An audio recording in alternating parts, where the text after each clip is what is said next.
Hello and welcome to the Web News with our pick of the stories making the online headlines. Coming up on today's show, Ukrainian activists throwing politicians in dumpsters and rubbish bins. The Race the Tube craze goes viral.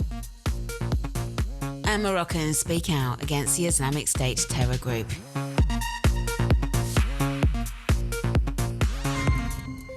Activists in Ukraine are targeting politicians they say are corrupt or supported former President Viktor Yanukovych before his ouster back in February by throwing them in dumpsters and rubbish bins. There have been a growing number of these political actions over the past few weeks, illustrating growing anger and frustration towards parliamentary officials. More often than not, the activists film the so-called trash bucket challenge on their mobile phone and then share the footage on social networks under the hashtag of the same name.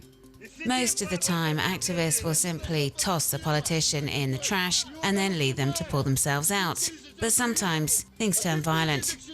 MP Viktor Pilipishin was ganged up on by a group of protesters late September.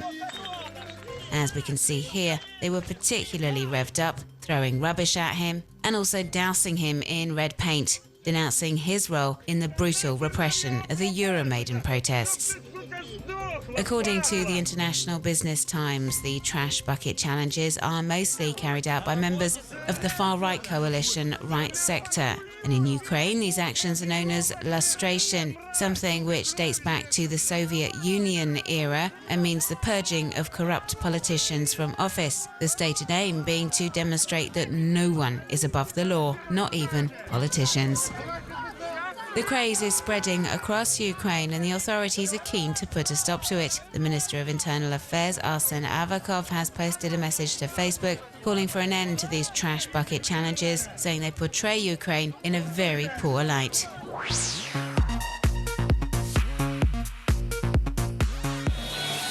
Here's another craze sweeping social media. The Race the Tube challenge, which consists of getting off at one subway stop and then running like the wind in order to catch the same carriage at the next stop. It's an original sporting challenge and is proving immensely popular online.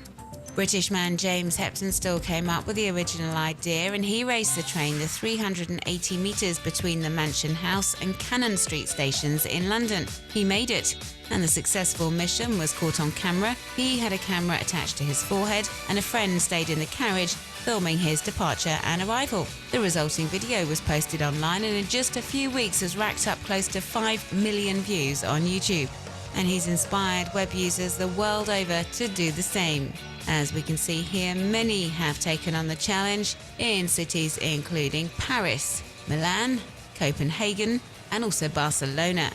And here's the first person to give it a go outside of Europe in Hong Kong.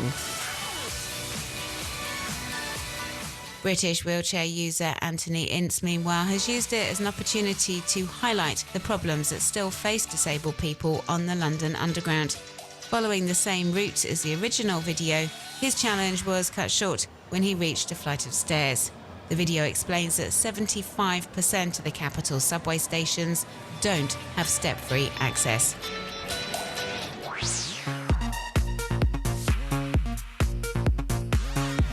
The ROC Basin now lies almost completely dry. These images taken by NASA over the past 14 years show how the Central Asian Inland Sea, which used to be the fourth largest lake in the world, has retreated over the years. A water irrigation project started in the 1960s and the construction of dams to divert rivers has slowly transformed the sea into desert. You can see the eye-opening images on the American Space Agency's website.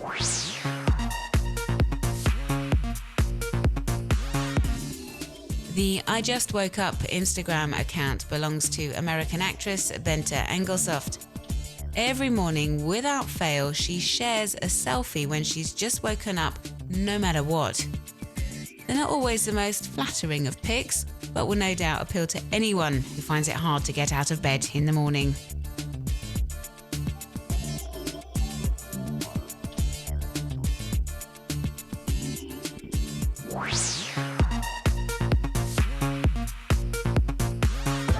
The Where Children Sleep photography collection is the work of British photographer James Mollison.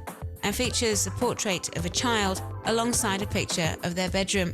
He travelled all over the world for this project, which really highlights the extreme poverty of some, along with a real diversity of cultures and lifestyles. You can take a closer look on the Distractify platform.